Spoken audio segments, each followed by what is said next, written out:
to talk about oil painting. And I want to talk about the palette because that's where everything starts.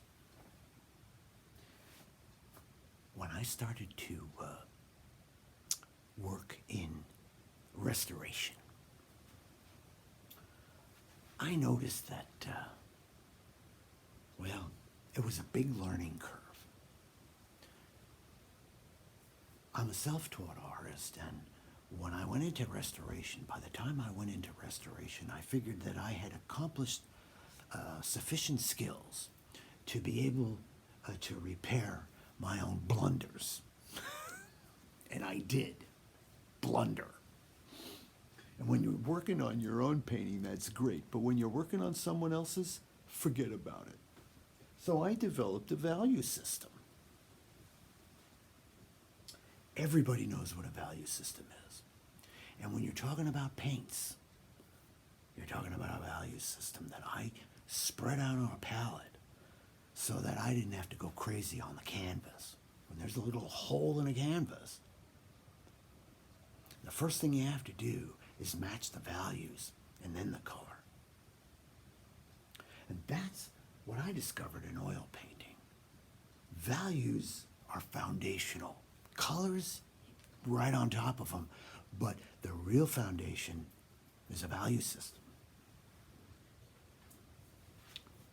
I have a light yellow, a Naples yellow, a dark Naples yellow, a yellow ochre, a raw sienna, and an umber, dark.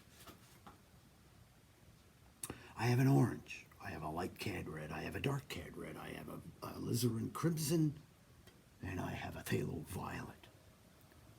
Light to dark, real simple. I have a phthalo yellow green, I have a, what is that, chrome green, I have a permanent green, a viridian green, and I have a sap green. I have a teal, I have a light cerulean Mediterranean, I have a dark cerulean, I have a cobalt blue, and I have a phthalo blue. And I would recommend Prussian.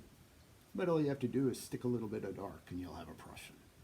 Prussian was my favorite, but I haven't bought any. White and black. Infinite value, color, system. Let the tubes do the work. Let the palette do the work. Because when I was trying to make a living doing those, it was tough. So I discovered ways, just to get more efficient.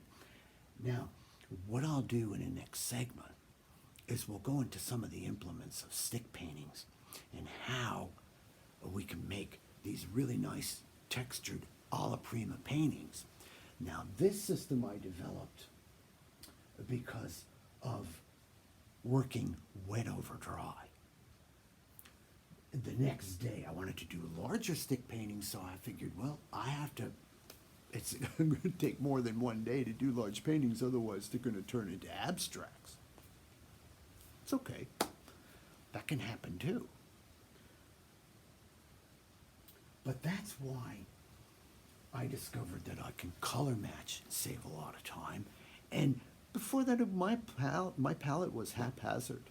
It was real goofy. I did a lot of mixing on the canvas.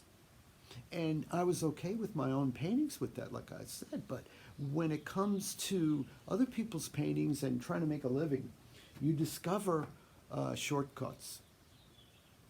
And this foundational and palette and getting to know these colors and these values and tying them in together.